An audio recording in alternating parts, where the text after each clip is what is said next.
Over the last couple of weeks, I've received so many questions about editing. I thought it'd be a good idea to address some of those questions in today's episode and edit some of the photos I've taken during this trip.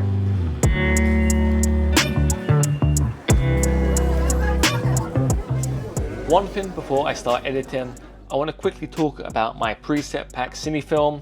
For those of you interested, this is currently on sale on my website. As you can see, when I bring my cursor over the presets, they give the photo a distinct look. In my case, this both saves me time and helps give my photos a more consistent look over all of my social media platforms. So if you want to support this channel and pick up the preset pack, I have a link in the description below.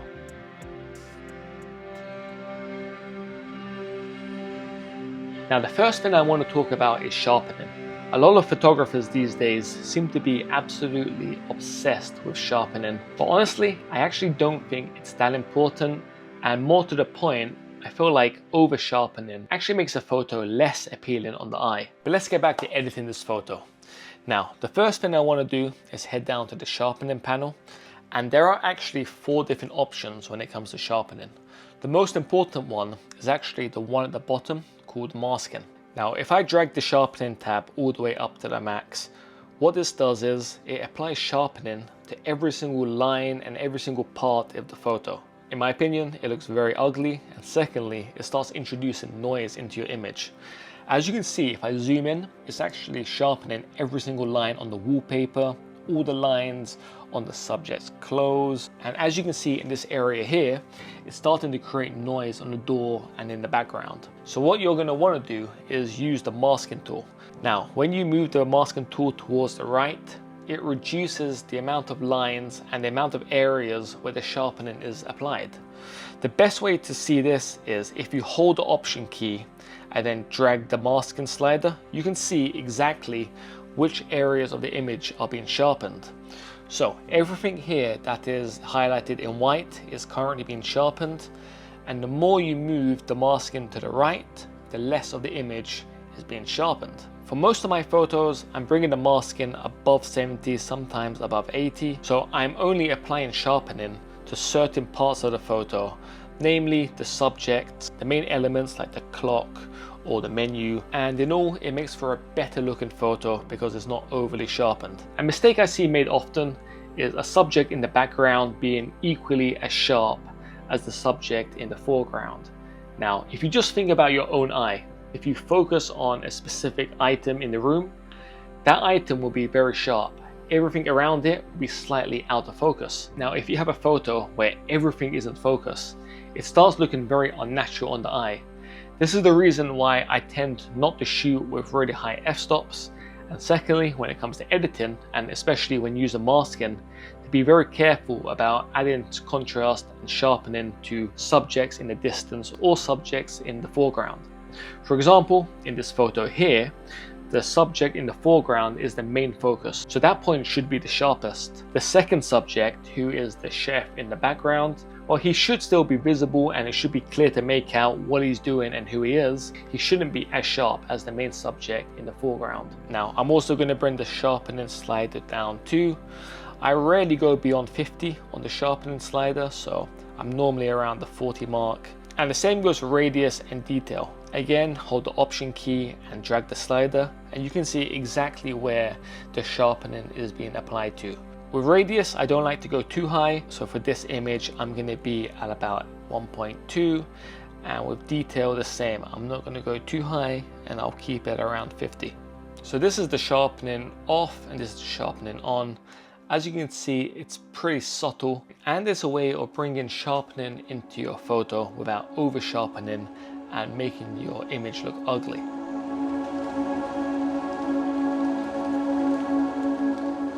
The clarity tool is actually a really easy way to ruin your photos as well, and usually when I'm using the clarity tool, I very rarely go to the right into the positives. Instead, I tend to go into the negatives. This basically applies sharpening and contrast to the midtones in your image, and is also a really easy way to ruin your photos. In my case, I never move this to the right.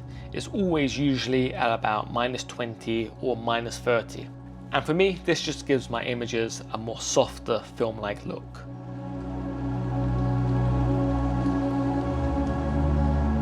So the tone curve is probably the most powerful and least understood tool in Lightroom. It's actually one of the more basic tools in that there are no algorithms in the background helping you to make changes.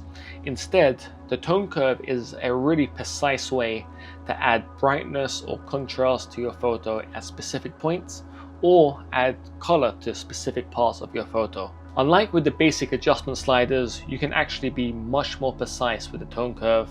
And if you master the tone curve, I think it will make your edits in the future much better, and it's actually easier to edit as you can pinpoint exactly where you want to add more contrast to. So heading back to Lightroom, down to the tone curve, you can see there's a couple of options along the top. So the first option is for the bright and dark areas of your images, so the highlights and shadows.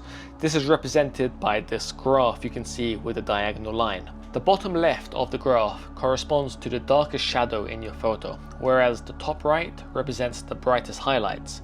By clicking and dragging the points on the line, you can selectively brighten or darken different areas of your photo. Now, in order to create different points along the graph, you hold the Option key and click along the diagonal line. I always like to create 3 new points, and that's my starting point when I'm editing. As you can see, if I bring the bottom point down, I'm adding more contrast into my image, whereas if I bring the point at the top of the diagonal line, it starts increasing the highlights of the photo.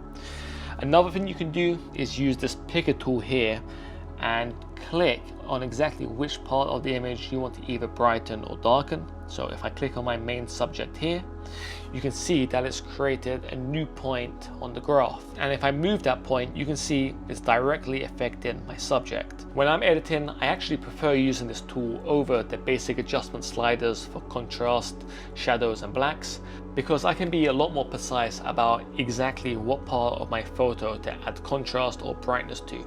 The tone curve also has separate channels for red, green and blue. This enables you to make targeted color adjustments to specific parts of your photo.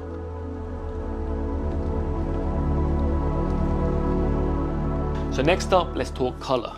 Now, in my opinion, this is the easiest way to start giving your photos a signature look. So when you bring your photo into editing and you start playing with the colors, that's your chance to get really creative and imprint your look onto the photo you've taken.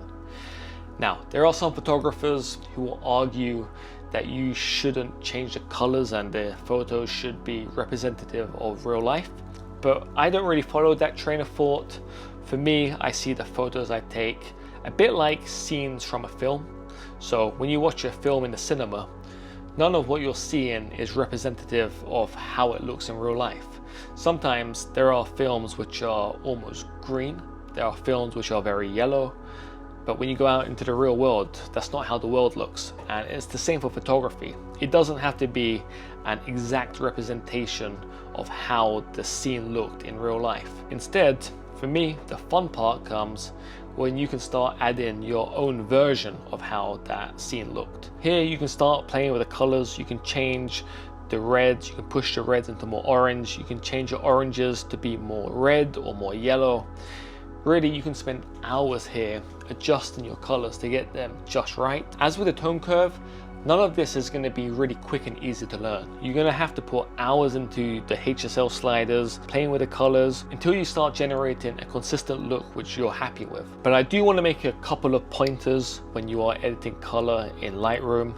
The first thing is, be careful not to oversaturate your colors. I see it all too often when photographers just pump up the reds or they pump up the oranges and yellows, and the image starts looking ridiculously oversaturated, very unnatural and unpleasing on the eye. Instead, you actually want to be quite subtle with colors, and often for a starting point, I have my saturation in the minus, and then I'll only move it into the positive if I really want that color to be highlighted. But again, I won't push it too far. I really push my saturation beyond the 50 mark, so be careful with saturation, because oversaturating your photos is a quick way to ruin them. Finally, there is the luminance section. Now this section refers to how bright or dark each color is. And I've seen this actually confuses some people, because by lightening or darkening, let's say your reds, they actually can appear more or less saturated. But there is a difference between brightening your red and then simply adding more saturation to the red. So as you can see on the version of this photo, which I shared to Instagram earlier this week, it's a lot more yellow. And that's because I really like how the colors work in this image. When it's a lot warmer, you have the red seats against the green background. And for me, that just makes for a more pleasing image on the eye. As with all editing, there is no right or wrong way to go about it. As a photographer, you are free to go about your editing however you see fit.